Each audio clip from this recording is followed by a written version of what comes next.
comme dans la salade. Dans un même sac, on aura quelqu'un de riche, quelqu'un de pauvre, on aura un PDG, on aura quelqu'un qui est sans travail.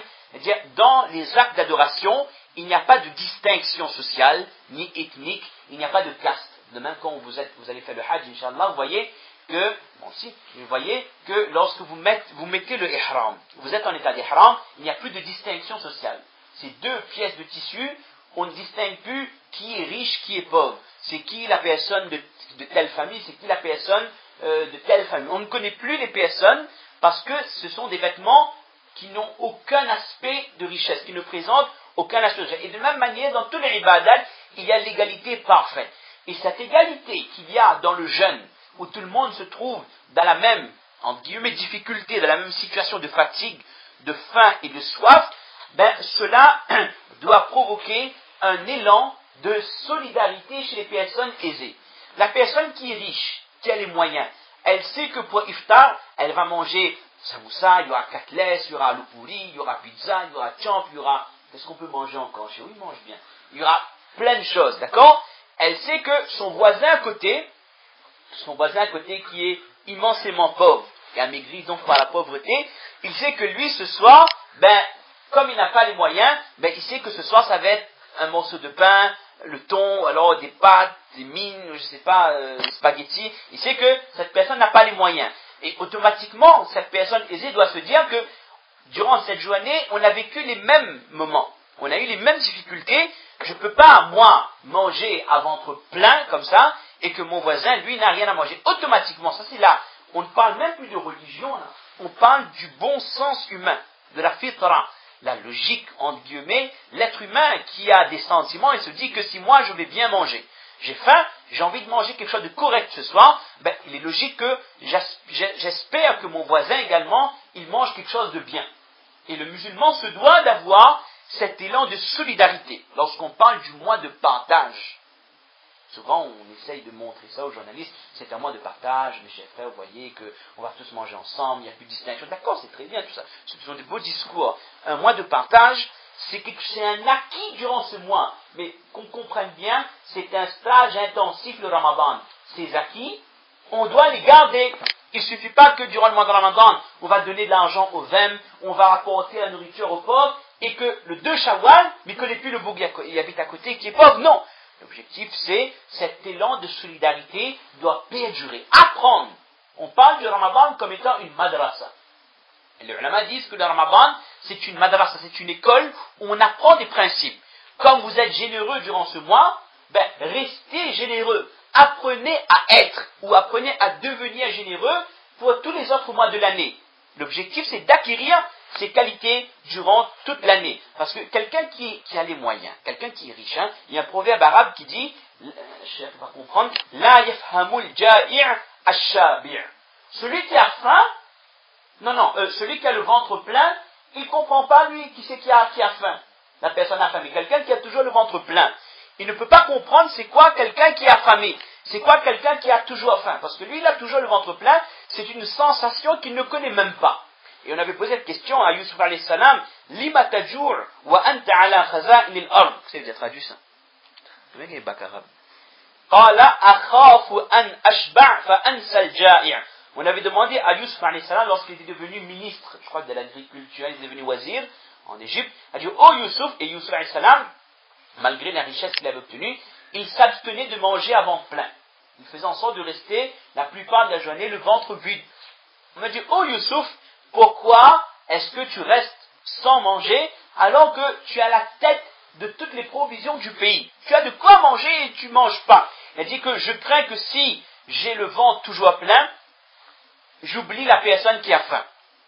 Donc quand on passe par ces étapes, par ces moments difficiles, on se souvient avec quelle est la situation des pauvres. Mais écoutez, ce livre a été écrit il y a peut-être 10 siècles. À son époque, Ibn Rajab, à son époque, il y a des gens qui n'avaient rien à manger. Il y avait des gens qui mouraient de faim dans une même ville, il y avait des gens qui n'avaient rien à manger. À notre époque, ce n'est plus le cas. Il n'y a plus personne qui n'a rien à manger. Mais ça nous fait comprendre quelle est la situation du pauvre.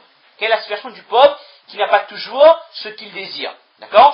Autre autre leçon à retenir concernant l'abstinence de nourriture, lorsque vous ne mangez pas, vous ne pouvez pas manger, mais ça vous rappelle quel ni'mat, comment grand est ce bienfait, le fait de pouvoir manger, le fait d'avoir ce que vous voulez, vous avez les moyens de manger ce que vous voulez. Ça c'est un ni'mat que le pauvre n'a pas. Il aimerait manger telle chose, il voit dans une vitrine, il voit quelqu'un manger telle chose, il aimerait manger. Mais il n'a pas les moyens, il ne peut pas le faire. Quand on jeûne, on a envie de manger, mais on ne le fait pas. Et qu'est-ce qui se passe dans le cœur? Il y a une frustration. Cette frustration, pour nous là, elle est limitée à 7 à 8 heures de temps. Mais pour le pauvre, cette frustration, c'est pour la vie. Ce pauvre, il sait qu'il ne pourra jamais s'acheter telle chose et telle chose à manger. Voilà, à resituer dans le contexte. C'est vrai que de nos jours, il n'y a plus autant de différences concernant les nourritures. Mais une des leçons également à retenir, c'est, maintenant, rappelez-vous que lorsqu'une personne ne mange pas durant la journée, elle se rend compte comment c'est un ni'mat d'avoir la santé qui vous permet de manger ce que vous voulez. Parce qu'il y a des gens qui sont malades, différentes maladies, qui fait qu'ils ne peuvent pas manger ce qu'ils veulent. Ils ne peuvent pas manger quelque chose à base d'huile, ils ont de graves problèmes de cholestérol ou autre chose. Ils ne peuvent pas manger quelque chose de sucré. Ou alors le corps n'accepte pas tel ou tel aliment. Alors qu'ils aimeraient manger, mais ils ne peuvent pas. Et qu'est-ce qu'ils vivent? Une frustration permanente due à leurs problèmes de santé. Mais ces moments de privation doivent nous faire comprendre un peu le ni'mat d'avoir ce qu'on veut à manger. On peut manger ce qu'on veut. Le ni'mat d'avoir la santé qui nous permet de manger lorsque on a envie. Ça, c'est des petites leçons. On peut peut-être pas comprendre vraiment l'intérêt, mais c'est des leçons à retenir dans ces moments d'abstinence. Également, Imam Qurtubi, rahimahullah, explique également que durant ce mois, parmi les fawaïd, parmi les sagesses qu'il y a dans le jeûne du mois de Ramadan, c'est l'école où on apprend la patience. C'est l'école de sabr. Et les ulama, ils expliquent très brièvement qu'il y a 3 catégories de patience. As-sabru ala ta'a, as-sabru anil maharim et as-sabru fil ibtila. Il y a 3 catégories de patience dans la vie. La première catégorie, et les 3 catégories, on les apprend dans le mois de Ramadan. C'est le seul ibadat qui réunit ces 3 catégories. On explique brièvement. As-sabru ala ta'a, c'est quoi? C'est faire des efforts sur soi-même, ce que dans le Jamaat on appelle mujahadatun nafs. Faire des efforts sur soi-même pour accomplir les bonnes actions. Parce que accomplir les bonnes actions, parfois c'est difficile. Parfois c'est même très difficile. Par exemple, se réveiller pour Fajr, quand on est très fatigué, comme dans la séquence vidéo sur Islam 365, on voit ce jeune qui se réveille, Shaitan dit attends, on a encore 30 minutes pour Azan, repose, donc un petit peu m'a fait l'èvre de 10 minutes, et puis le sommeil le prend et puis il ne se réveille plus, d'accord? C'est-à-dire, il y a des ibadat qui nécessitent beaucoup de courage. Et le mois de Ramadan vous apprend ce sabr. Écrasez votre nafs pour faire les ibadat. Tarawih, c'est long, mais on écrase notre nafs, on fait preuve de patience, et on fait ce que Allah nous a demandé. D'accord? Ça, c'est la première catégorie de patience qu'on apprend dans le mois de Ramadan. Et à nous de savoir le reproduire à un niveau plus accessible en dehors du mois de Ramadan. Également, deuxième catégorie, as-sabru anil maharim. C'est faire preuve de patience dans le haram. Il y a des choses qu'on a envie de faire, mais qui sont interdites. Et résister à ces tentations, c'est souvent difficile. Dans le mois de Ramadan, parce que, par exemple, je ne vais pas citer des péchés, mais on a envie de faire telle chose qui est interdite, on sait que Allah ne veut pas. Mais on aime tellement faire cette chose que vraiment il faut être fort pour s'éloigner de ce haram. Dans le mois de Ramadan, on est capable de s'éloigner de la nourriture et le fait de boire. D'accord? Ce qui est encore plus difficile. On nous apprend, dans le mois de Ramadan, c'est quoi faire preuve de patience face à un interdit. Parce qu'il y a des gens qui suivent le nafs. À la tête du Coran, afara'ayta man ittakhadha ilahahu hawa. Ça veut dire quoi ça, Sajid? Ça c'est phrase verbale. Très simple. En ce sens, avez-vous vu ces personnes qui prennent le hawa? Comment on peut traduire hawa? Hawa, c'est les instincts, la passion, le nafs. Il y a des gens qui prennent le désir comme leur, comment? Le pulsion. Ah, vous connaissez pulsion. Il y a des gens qui prennent le pulsion comme une divinité. Ça veut dire quoi? Ce qu'ils ont envie de faire, ils font. Ils voient une fille, ils ont envie, ils aimeraient sortir avec cette fille, ben ils vont voir la fille, ils vont parler, et puis si ça marche, et puis s'il peut faire le zina, ben il le fait. Et si la fille ne veut pas, ben khalas, il a essayé. C'est-à-dire, j'ai envie, je fais. Telle chose est haram, la consommation de telle chose est haram, mais j'ai envie, j'achète, je mange. L'alcool est haram, mais j'ai envie. Mes amis disent qu'on boit, c'est telle sensation, j'achète, je bois. Des gens qui prennent le hawa, leur pulsion, comme un dieu. C'est-à-dire, ce qu'il dit de faire, ils le font. D'accord? Et faire preuve de patience face à l'interdit, ça s'apprend. Et dans le mois de Ramadan, on apprend c'est quoi? Ne pas faire quelque chose qu'Allah a rendu haram et que nous aimons. En philosophie, on appelle ça, nous appétons. C'est-à-dire, nous avons envie de le faire. Vous connaissez tout ça? Vous voyez?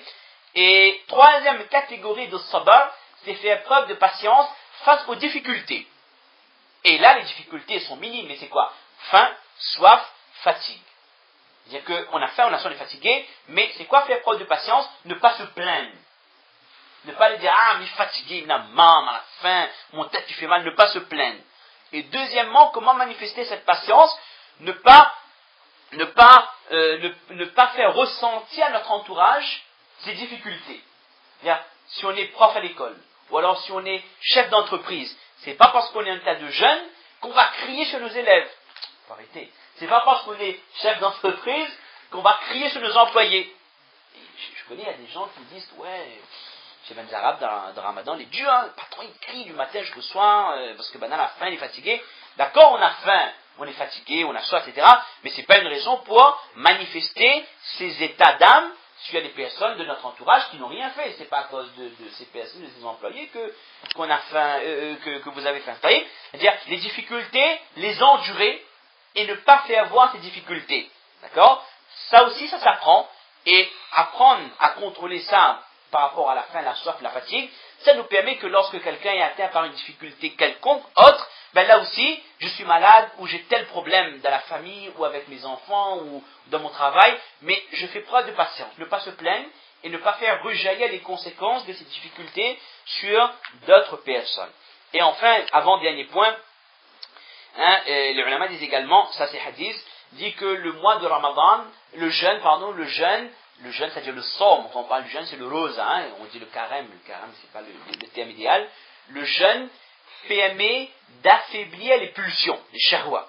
Le jeûne affaiblit les pulsions. Le hadith dans lequel le prophète m'avait dit qu'il y a ma'ashara shabab, on entend ça tous les nikas. Man istata'a minkum ba'a falyatazawwaj. Oh, les jeunes, ceux qui peuvent se marier, qu'ils se marient. Et puis le prophète à la fin dit que celui qui ne peut pas le faire, hein, le prophète qu'est-ce qu'il conseille de faire? Fa'alaykum bis-sawm, le jeûne. Hein, parce que le prophète explique que le jeûne diminue les pulsions. Et les ulama expliquent que, je ne dirais pas la plupart, mais beaucoup de péchés viennent des trois pulsions.